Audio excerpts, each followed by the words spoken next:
what you get from some of the new atheists is the sense that, well, it's all just silly nonsense. It's all just, pre-scientific foo-foo. And when the poor human race was in its infancy, it dreamed up these crazy stories.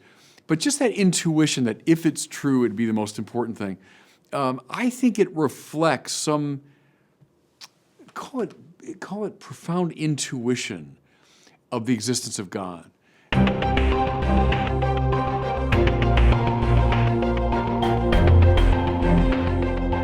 Welcome back to the Word on Fire show. I'm Brandon Vaught, the Senior Content Director. It's great to be with you guys. I'm here, of course, with Bishop Robert Barron. Bishop, good to see you.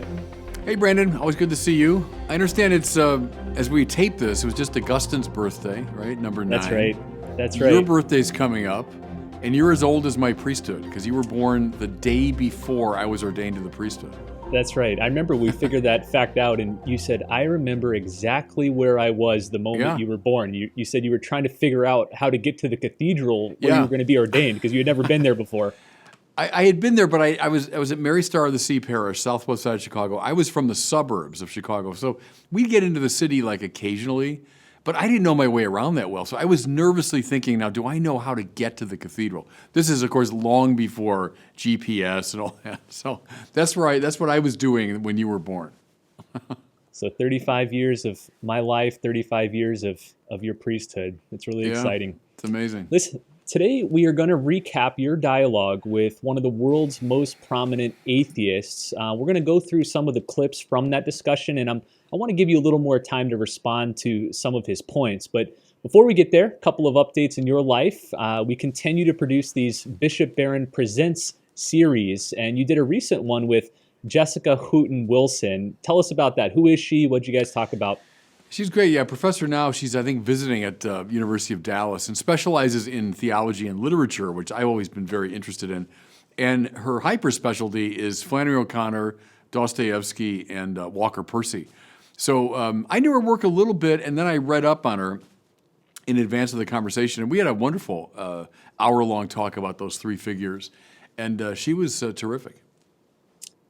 And then another exciting thing, I got to be there with you in person, is you traveled down to Houston. You gave the commencement address at the University of St. Thomas. What was that like? Had you ever been there before to the University of St. Thomas? No, I knew about it from many different people and many different connections over the years. The Basilian Fathers founded it, I think 1947 or 48, and I've known lots of people who've gone there. And they approached me several years ago now, long before COVID and all that, to ask me to do this. So it's been on my calendar for a long time. I've been to Houston before, and in fact, you were there, weren't you, when I spoke at the Co-Cathedral? But I had an opportunity now to do the baccalaureate mass and speak at the Co-Cathedral again. And then this wonderful commencement exercise that was done at Energy Stadium, which is this big stadium where the football team plays. And had a great time there. Loved it. Well, I mentioned at the outset, you recently had a dialogue with one of the world's most prominent atheists. His name is Alex O'Connor. He's relatively young, and I can say that now as a 35-year-old. He's a young man. He's probably in his young to mid-20s, I think. He's a student at Oxford University, and intriguingly enough, is studying theology. So he's, again, one of the most prominent atheists. He's got a YouTube following numbering in the hundreds of thousands of subscribers, and he's studying theology. He's very smart. He's very well-spoken, very thoughtful. But you sat down with him for a video discussion titled Christianity or Atheism. It was hosted by Justin Brierley from the United Kingdom. He has a series called The Big Conversation, and your video, which was released, I think, maybe a month or two ago, already has over 200,000 views and thousands and thousands of comments. I spent some time pouring through them. I want to go through some of the major twists and turns of that discussion, but first, what was your overall take on that discussion? How did you feel it went?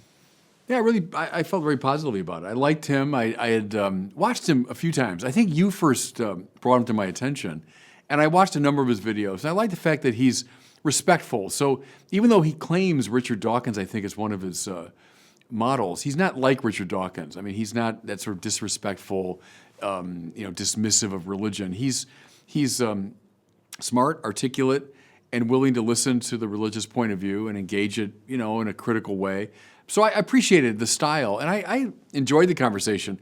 In many ways, like a lot of the new atheists, he rehearses arguments that are, very familiar from the philosophical tradition. So I'm not sure any new ground was broken, but we were able to engage these questions again, I hope in a helpful way for people. Before we get to some of these clips, I'd like to encourage listeners to listen to that full discussion. I'll include a link to it here in the show notes. It might be a good exercise to first listen to the dialogue and then listen to this recap. But even if you haven't heard it, I think you'll find this interesting. So again, I have, 8 clips lined up here. I think these are, again, some of the more pivotal moments, points of dispute throughout the dialogue. And, it's tough in a live discussion to really sit down and consider what the point is, how you're going to respond. So I thought this would be fun. We can revisit some of the major points from the dialogue. All right, here's the first one. This is where Alex talks about why he, as an atheist, is studying theology. So let me play it and then we'll hear what you think about it. And then I kind of had this period of sort of what Bishop Barron describes of religion being, whilst an atheist isn't someone who thinks that any of it is true, they can still recognize that if it were true, it would be the most important thing, right? In fact, I remember talking about this in my interview for university, being asked why as an atheist I'd want to study theology, and I remember saying that. I remember thinking, like, I don't believe any of this, but I want to be sure, because if it is true, then it's the most important truth that there is. What do you think about that? Yeah, well, I think I said to him, you're right. And I would say that's a seed of the word, even that intuition that there's something of great importance here. What you get from some of the new atheists is the sense that, well, it's all just silly nonsense. It's all just, pre-scientific foo-foo. And when the poor human race was in its infancy, it dreamed up these crazy stories. But just that intuition that if it's true, it'd be the most important thing. I think it reflects some, call it profound intuition of the existence of God. Paul Tillich refers to religion as our ultimate concern. And in that sense, everyone's got a religion. Everyone's got something that concerns him or her ultimately. And I think he's intuiting that what religion is pointing to is that ultimate concern. My own sense, Brandon, is that, like most atheists, he would have very inadequate understandings of God. And he wants to brush those aside to get to what really is of ultimate concern. And I would pursue that path with him if I had a chance to talk to him further, that even the intuition of the importance of religion is telling him something of great importance. I think what was refreshing to a lot of people is that you do have an atheist here taking religion seriously. Yeah. I think when you think about the generation before him, the new atheists, Richard Dawkins, Hitchens, Sam Harris, Daniel Dennett, it's tough to imagine any of those 4 guys entering Oxford to study theology as a legitimate subject. So the fact that Alex is taking it seriously enough, respecting it enough to read, write, study, think about it, I think that's a refreshing and positive sign. Yeah, and you think of Karl Wojtyła, John Paul II, who was an ardent student of Marx because he wanted to know the enemy. And that's a good instinct. He was in a culture war in his time against Marxism. He wanted to know Marxism better than the Marxists. So, okay, and I think it actually gave John Paul II, a sense of, well, maybe there's something that's valuable here and there's something that has attracted people to it, and maybe I can identify that and then show its relation to a deeper truth. So that'd be my hope maybe for Alex, even if it's under the rubric of I got to know my enemy, that he'll find something in that exploration that would attract him or at least engage his attention. The next major point in the dialogue is where Alex talks about his own deconversion. And I know you were intrigued by this, that you and Alex were both raised Catholic. You obviously took a very different path. You now are a Catholic bishop. He's now a prominent atheist. So at this point in the conversation gave Alex a chance to explain why he left the faith. So this one's a little bit longer. It's about a minute, but I think it's worth listening, and then we'll talk about it. Well, I mean, it stuck for a while, as much as it perhaps would of anybody of my age. I mean, I remember being sat on the back of a bus on a school trip, praying my rosary and essentially being bullied for doing so. I was fairly devout as a child. a lot of people have a deconversion story. Like my own dad had a deconversion story from when he was much younger, when his own dad died. And when that happened, he just essentially immediately concluded that there is no God. Interestingly, some people do the exact opposite. When a loved one dies, they cling to religion because that's one way that they kind of cope with the thing that they're facing. For me, there was no kind of singular event that happened that made me say I no longer believe this. It was more a realization of the baselessness of what it was that I did believe. Now, that's not necessarily to say that the Catholicism to which I ostensibly subscribed is baseless, but that my reasons for subscribing to it were baseless. And I think that's a product of bad teaching, or at least in the same way that Bishop Barron describes our religious education was similarly kind of like doing PE or something. It was just one of these classes you did, nobody took it particularly seriously, and so it was very easy to brush it off. Yeah, it's like he's the poster boy for what you've been railing against for years of this dumbed down Catholicism. Yes. That this is what it produces. Yes, right.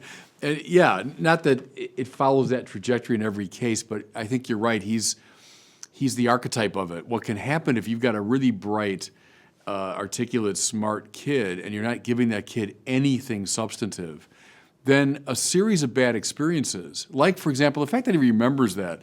I don't want to psychoanalyze him, from a distance, but the fact that he still remembers vividly being bullied on the bus for praying the rosary, and I can see that unfolding perfectly in my mind's eye. This poor pious kid and getting mocked by his friends. An experience like that, unless you have some ballast, you have some intellectual substance to ground your faith, something like that could shake it. Or as he says, something more serious, the death of a loved one. So unless we give our young people something substantive, those things can easily tip you into unbelief. I'm also struck by the Newman-esque quality of that. John Henry Newman, who said it's rarely by means of a clinching argument that we come to assent. It's usually through a whole congeries of influences, like experiences, like the witness of others, like a hunch, like an intuition, etc., coupled with argument, can often lead the mind to assent. Well, see, in his case, the assent was that there is no God. And I would say in that case, the lack of formation, the lack of real argument didn't help the cause. And so it led him down a path that conduced toward atheism. I like the way you say that there was a lack of argument or convincing reason, because Alex, that's the language he uses. Notice he said he's not claiming that Catholicism itself is baseless, but that his belief in Catholicism was baseless. He wasn't given any good reasons to believe the things he was given. So it's to your criticure, that we need to give people strong, substantive arguments and reasons for the things they believe. Yep. All right, let's keep moving. So the first 20, 30 minutes of this discussion, you guys were each sharing your own backstories. You talked about you first encountering Thomas Aquinas in high school, but then the engines start revving as the next 30 minutes, you have a pretty vigorous discussion about the definition of faith and its relationship to reason. So Alex claims here that faith actually closes off the pursuit of inquiry. I'm going to give him 30 seconds here so he can explain that, and then I want to get your thoughts on that. Bigger and bigger, such that there are more and more things we don't know. Now, that's one of the things that I find so incredible and beautiful about the scientific and philosophical endeavors that we partake in, because there's just endless things to discover. I find it quite strange how the Christian might be able to say that, yes, our circle is getting bigger and bigger and the frontiers of our knowledge are getting bigger and bigger. But once we get to that certain point, there it is. We've got it. We have the full circle. We know what it is. We're now satisfied. Is that a problem, or is that how you would put it as a Christian? No, we have to make a distinction there, and it's an important one. In a way, we have the answer. I think we started by talking about the argument from contingency. So you begin with a contingent state of affairs. You can't appeal endlessly to other contingent state of affairs to explain it. You've got to come finally to something non-contingent. I'm summing up that argument very succinctly. The point is, in a way, yes, you've come to a conclusion. You've said, yes, it's the case that this reality exists. But should we construe that as some closing down of the mind? Well, no, not at all, not at all. For one thing, here I'm following Lonergan, the scientific mind, as he rightly says, is always opening up new questions, new horizons, new perspective. The mind goes out, out, out. And then when you get to God, a lot of our people use not so much substantive language as the language of horizon. You know how a horizon is always retreating. So as you get to it, so to speak, you never grab it, you have it. It's always retreating because it's luring you ever more and more into its fullness. Well, that's what it's like to come to know God. In this life, to be sure, but even in the next life, says Thomas Aquinas, that in the next life, what I come truly to see for the first time is the incomprehensibility of God. So it's the delicious sense of now eternal adventure into the mystery of God. So in that sense, even though in one way, we've closed down the argument. We said, yes, there must be this non-conditioned, non-contingent reality. But that's not shutting down the mind. That's inviting the mind into an eternal adventure of exploration. So see, he's got, like a lot of the atheists, a sense of, God's a sort of tidy being in the world, and I'm trying to explain things, so I come to this little tidy being, and that's the end of it. No, what you come to is ipsum esse, right? The sheer act of to be itself, which is infinitely expansive, is never exhausted. The more I know, the more I want to know. That's what it's like to be in relation to God. And so I would strongly resist the implication that somehow we're just sort of shut down in a nice little tidy system. We have answered the question in one way, sure. I don't want to leave that completely open-ended, like, oh, maybe there's a God, maybe there's not. But to say God is to say infinite intellectual adventure. From here, you guys continued to have a sort of tug of war over the meaning of faith and its relationship to reason. You kept trying to define faith as something that was super rational, above or beyond reason. He kept seeing it as an alternative to reason, that the two are there's sort of a dichotomy, and faith does some things, reason does some things. They're ultimately competitive with each other. He summed it up kind of pithily in this 30-second clip. So let me play this again. This is his conception of faith's relationship to reason. The question is quite simple. It's like, when it comes to something, some proposition which you would say you need faith to believe, whether that be a religious claim or a claim that a person you've met is making, you either have sufficient reason to believe what they're saying, in which case you're relying on reason, or you don't, in which case, sure, you're relying on faith, but then faith would entail a lack of sufficient reason. I feel like those are the only two options available to you. Is that a false dichotomy? What do you make of that? You heard me trying to jump in there, I think, at the end.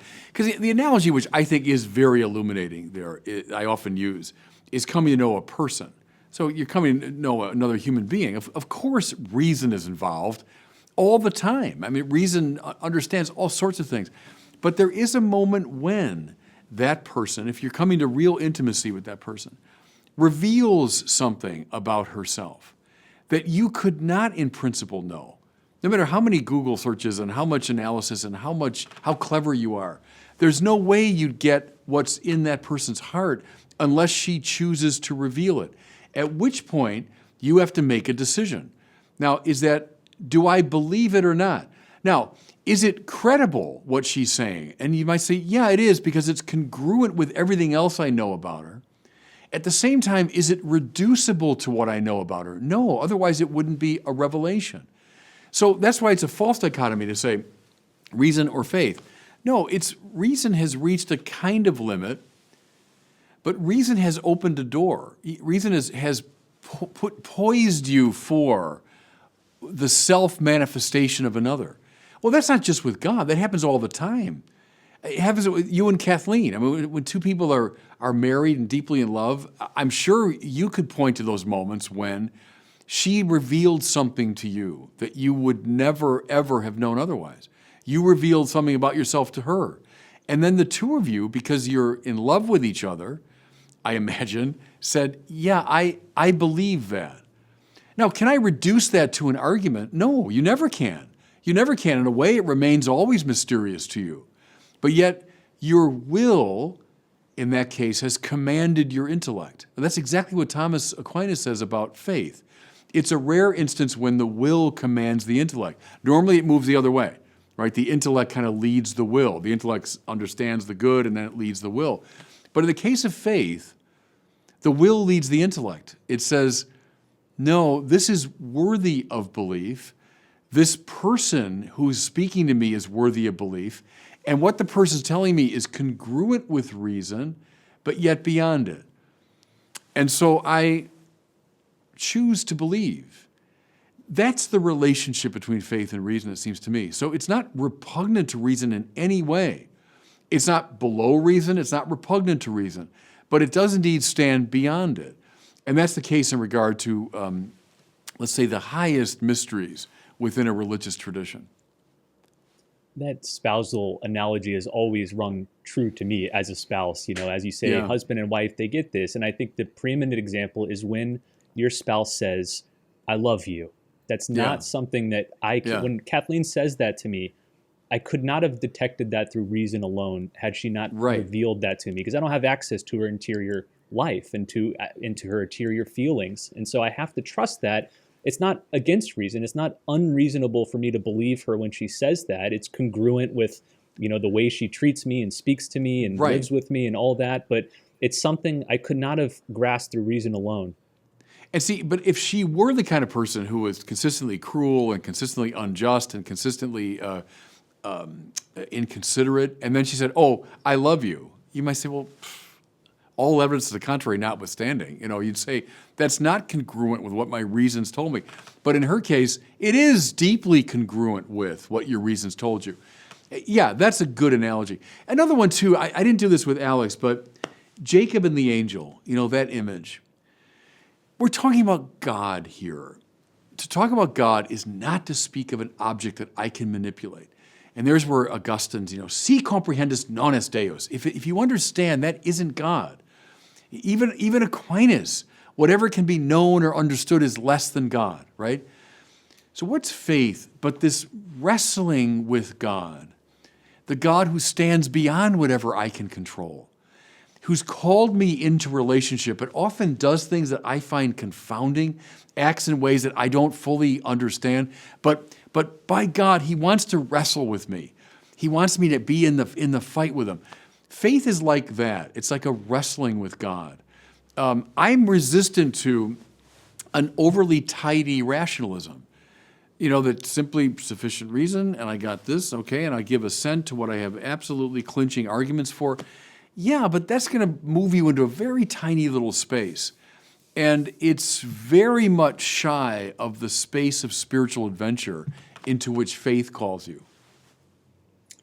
So in the next part of your dialogue, Alex seems still confused about what you mean by faith. And so he just asks you, can you give just a single sentence definition of what you mean by faith? And I'm going to play the answer you gave and then give you a chance to unpack it a little bit. If rather than kind of talking around the subject, as I think we've been doing here, I think it would be helpful to the listener and to me if we could have a sentence, perhaps, that sums up what faith is as a dictionary theological definition. I think I cut off the end there accidentally, but you said this: faith is a response to the revealing God. Faith is a response to the revealing God. What do you mean by that? Yeah, just what I've been saying all along. So I can know truths about God on the basis of my own reasonable reflections. But at a certain point, and we recognize it precisely in creation, but also in the history of Israel, and especially in Jesus Christ, that God has revealed truths about himself that I can't guess through reason. At which point I've got to make a decision. Do I trust or not? And faith is the response in trust of the whole person to the revealing God, the God who is properly described as disclosing something about himself. Another thing, Brandon, I don't think I pursued this with Alex, but I just had the conversation with Jordan Peterson. And Peterson talks a lot about the hero's journey, right? Which is always a journey from what we know into what we don't know. And so the hero is the one who's willing to enter into the realm of the unknown and thereby bring it into greater, light. So it's a trust. Every one of our heroes, if they had said what Alex just said, I only do what I can absolutely know and understand. That's the whole range of my life and experience. We'd never have heroes. In a way, see, faith is correlated to the attitude of the hero, that I'm willing to go into this kind of alluring darkness that I can control, and I'm going to seize ground within that space. Now read the prophets and the patriarchs and the great figures, is they've moved into the alluring darkness of God, out of which, the voice of God comes. Think of the book of Job, out of the whirlwind God speaks. Well, the whirlwind is what by definition I can't control. It blinds my eyes and it limits my capacities. But can I listen to the voice that comes out of the whirlwind? That's faith, the response to the revealing God. So that took us to about the hour mark of the interview. It's about an hour and a half long, and you guys spent the last half hour dealing with the weighty subject of evil and suffering. And this was obviously a really pressing issue for Alex, as it is for many atheists. As you said at the beginning, he didn't necessarily trot out any new arguments. I think one of the things he did do effectively, rhetorically, was tie it to the current COVID crisis, and we'll talk about that here. I'm going to play a clip here where he brings up suffering in relation to the coronavirus and challenges you as a Christian to say that if you believe that God permits suffering to bring about a greater good, then you have to say that COVID is a good thing because it's bringing about good results. Let me play it for you so you can hear exactly how he puts it. In order to assert that there is an all-loving God who is supervising this, and because I'm not the one here who is claiming that this is being supervised, that somebody is watching this, somebody knows that this is occurring, and somebody's allowing it to occur. If we're going to assert that there is a benevolent being who is allowing this to occur, then it must follow that there is morally sufficient reason for this to occur. In the United Kingdom, just today, we passed 100,000 people who've been killed by the virus, and the Christian has to say that this is morally justified.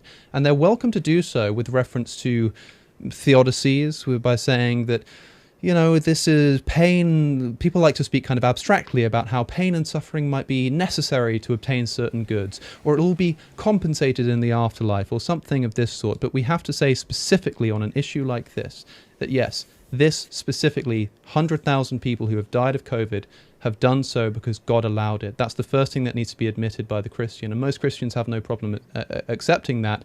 The difficulty comes in the second proposition, which is that it's justified. This needs to happen, or this should have happened, or at least there's no kind of moral qualm with this having been allowed to happen. No, but what's the problem? I mean, he's just saying the same thing in different language. Is there a morally sufficient reason for it? Yeah, I would say, as a Christian. What is it? I don't know. I don't know.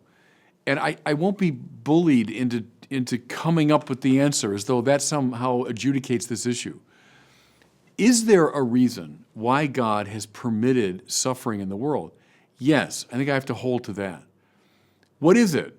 I don't know. How would I possibly know? It's like asking a 3-year-old to comment on a page of complex trigonometry. And the 3-year-old says, I don't understand any of that. Okay, well, does that surprise you? But do we therefore conclude, well, there is no reason, there is no coherence to that page of trigonometry? Well, no, but you can't possibly expect the 3-year-old to know it. Well, we're like that, but a fortiori, even more radically, we're like that in the presence of God's work, which covers all of space and time, affects in principle every single person on planet Earth, affects things beyond what we can see and understand. And so to say, there is a morally sufficient reason, yeah. Okay, what is it? I don't know. How do you expect me to know? I can't possibly know. And that's, of course, the burden of the book of Job. Where were you, Job, when I did this and that, when I made the heavens and the earth? I mean, who are you to be pronouncing on what makes sense and what doesn't?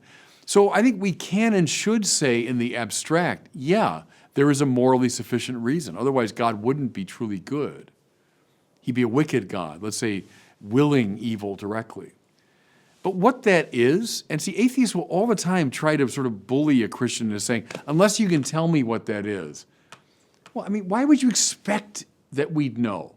Sometimes we get little glimpses in this life. We see, oh yeah, because I didn't get that job, I got this other job where I met my wife, and so I can see, that evil was permitted so that some greater good would happen. Or someone goes through heart surgery, and they get 35 more years of life, and unless I'd gone through that terrible suffering, I never would have. Okay, we can see it sometimes, but that we can't see it all the time in every detail, I think that's perfectly reasonable. So I won't be bullied by the atheists. They try it all the time to sort of back us into a corner. Unless you can name that, then there's no justification. It seems to me that if an atheist is trying to use this seemingly inexplicable pain and suffering as an argument against God's existence or against his goodness, then the burden falls on the atheist to show why there cannot be, or there definitively is not, a morally justifiable reason. The burden is not on you as the Christian Right.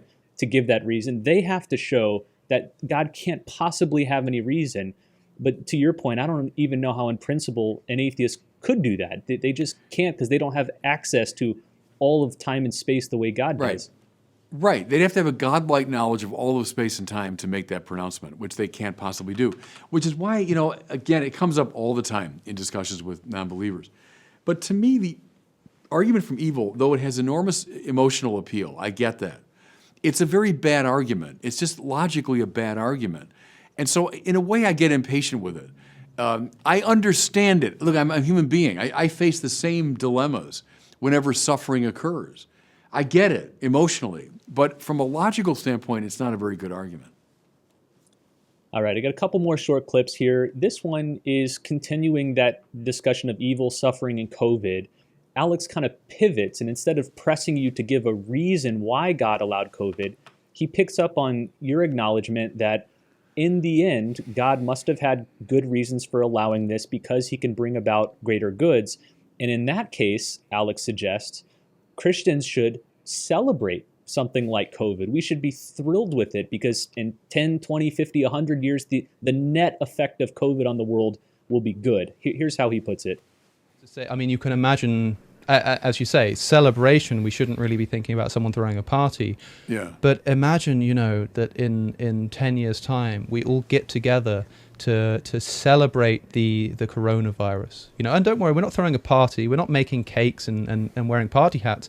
But we all get together in a room and we say, thanks be to God for blessing us with the coronavirus. It would seem absurd. It would seem absolutely insane if that's what we were doing. But that's the view that's implied by this theodicy, which is to say that maybe not the kind of celebration that involves a party hat, but the kind of celebration that involves us being able to get together and say, thank you, God, for allowing this to happen.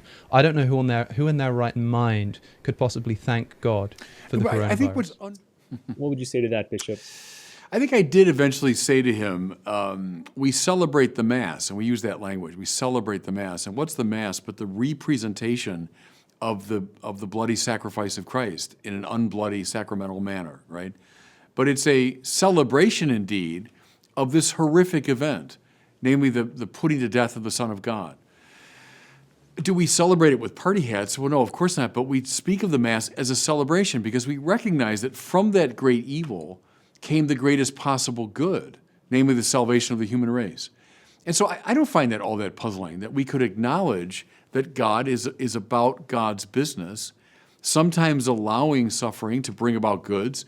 In the case of the cross of Jesus, we do see it. We see the salvation of the race came from it. So it doesn't strike me as a problem. I think it's a false dilemma. It's an invented quarrel. We're not naively jumping up and down, but we're acknowledging. Call it a faith-filled acknowledgement of what God is about. I have no quarrel with that. In addition to the Mass, it reminds me of the traditional celebration of Felix Culpa, oh happy fault. We celebrate in a sense that Adam and Eve fell, but still hanging on to the gravity and the weight of that tremendous evil. But we recognize out of that evil came the good of our Savior. So it's a happy fault. It's something we celebrate, albeit solemnly. Yeah, right. Yeah, I thought in a way he was grasping at straws there with the celebration stuff. I thought it was more of a rhetorical sort of appeal. It didn't have much logical substance to it. Let's wrap up with this final clip. Again, the title of the dialogue was Christianity or Atheism. So I think the implication is which makes better sense of the world. And Justin Brierley, the host, gave Alex a final chance at the end of the dialogue to give a sort of a last statement on why atheism better makes sense of who we are, the existence of suffering, the way the world is. So here's Alex's closing statement, if you will. It's about a minute long, but I'm going to play the whole thing here. If you think that there are philosophical reasons that are kind of really compellingly leading you to believe that there's some form of God, and from that you have to make sense of the world, then I think, sure, it can make sense to be a Christian, right? But if you accept the premise that I put forward, which is that if you start with the suffering, it doesn't seem to lead to God, then the question becomes, what is more obviously present? And to me, when I wake up, when I reflect on the state of the world, when I reflect on the nature of contingency and the nature of causation, but I also reflect on the nature of death and suffering and misery, the thing that's more obviously real and more undeniably real, and therefore I think a better philosophical starting point, more justified starting ground, is the existence of the suffering. If I cannot get from that existence of suffering, which is undeniable, nobody can deny that that exists, if I can't find a route from that suffering to the existence of a loving God, then I can't use Christianity to make sense of the world that I find myself in. You're welcome to go in the other direction if you like, but if you share in my view that suffering is so obviously present that it should be the starting point of philosophy, then I don't think that you can make sense of it with Christianity alone. Do you share that basic premise that suffering should be the starting point of philosophy?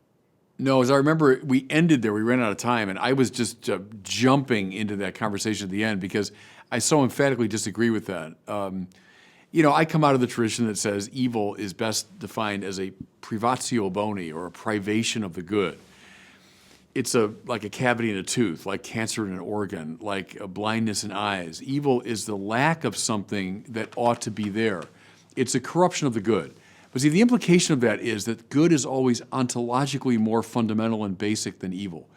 Paul puts it in spiritual moral terms, where sin abounds, grace abounds the more. Sin is a deformation, right, of the will. But that means that the will, in its basic goodness, is always more fundamental than the deformation of it. And so starting with suffering or evil is never the right instinct, because that's a secondary derivative fact. What's always more fundamental is the good. And so I agree with those that say the only problem more puzzling than the problem of evil is the problem of good. The only thing more puzzling than why is there suffering is why is there good in the first place? Why should there be sentient beings who suffer? Why should there be a world at all? I mean, that's a much more interesting and actually puzzling problem. So I would say that's getting precisely off on the wrong foot, to say we begin with suffering. Begin rather with what is more ontologically basic, which is the good. And see, what I often say too, Brandon, is I know on other grounds that God exists, namely the argument from contingency. I think we can show very persuasively that a non-contingent reality exists. Okay. There's also suffering in the world. We have to find a way to reconcile those two truths. And I think the path we were exploring, that the all-good God allows certain forms of evil to bring about a greater good, is altogether coherent. There's nothing that's illogical about that. So that, to me, is the challenge of how to think together two obvious things, that God exists, that there's evil. Well, there's a way to do that.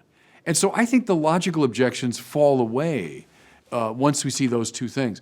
But starting with suffering, I don't deny it's a basic fact. I think there Christianity and Buddhism come together, that we suffer is one of the most elemental truths for a Buddhist.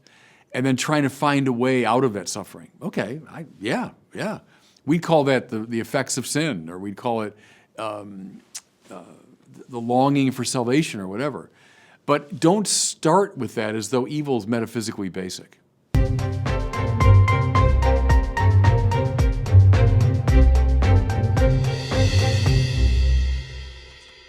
Well, it's time now for one of our questions from our listeners. If you have a question you'd like to ask Bishop Barron, visit the website askbishopbarron.com. That's where you can record the question and send it in to us.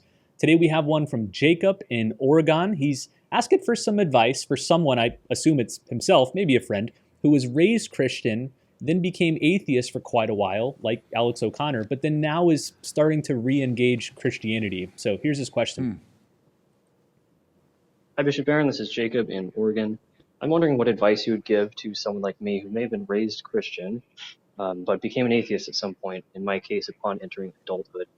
I was an atheist for some years, but I spent the last 10 re-engaging with Christianity and trying to come to terms with it. As an example, I've entered RCIA 3 times and am still not Catholic.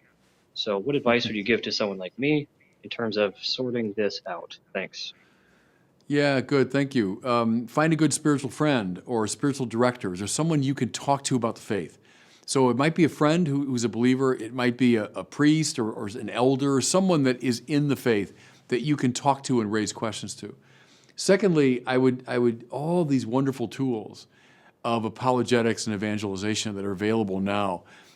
Go get Mere Christianity. Go get The Abolition of Man by C.S. Lewis. Go get Chesterton's Orthodoxy. Go get Peter Kreeft's books. Read my book on Catholicism or Arguing Religion. There's all kinds of books out there now that are addressing the issues raised by atheism, offering reasons for faith, etc. Thirdly, I would say, and this is most important, is find some disciplined way to pray. Now, you might be at a point where I don't even know if I believe this and I'm not ready. Okay, take a little bit of time every day and even say, Lord, please grant me faith. Lord, I'm seeking your face. Read something of the Scripture every day. If you're near a Catholic church, I'd say go in and find where they find a little red lamp, and that's where the Blessed Sacrament is. And just go and sit in front of it. Maybe you don't know what to say. Maybe you don't know what to do at that time, but just go and spend a little time. So I'd say spiritual friend, I'd say spiritual reading, and I'd say prayer are 3 great things you can do. Excellent. Well, thanks for the great question, Jacob, and thanks to all of you for watching and listening to this episode. I'd encourage you to go and watch the full dialogue between Bishop Barron and Alex O'Connor. I'll include a link in the show notes. Again, it's about an hour and a half, but a lot of people remarked at how refreshing it was to see a serious, friendly, charitable, high-level discussion about things that separate atheists and Christians. So I encourage you to check it out. In about a month or so, we'll do a similar episode like this, debriefing Bishop Barron's dialogue with Jordan Peterson. So if you like this, there'll be another one coming up soon. Again, thanks so much for listening and watching. We'll see you next time on the Word on Fire show.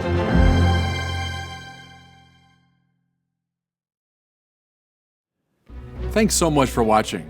If you enjoyed this video, I invite you to share it and to subscribe to my YouTube channel.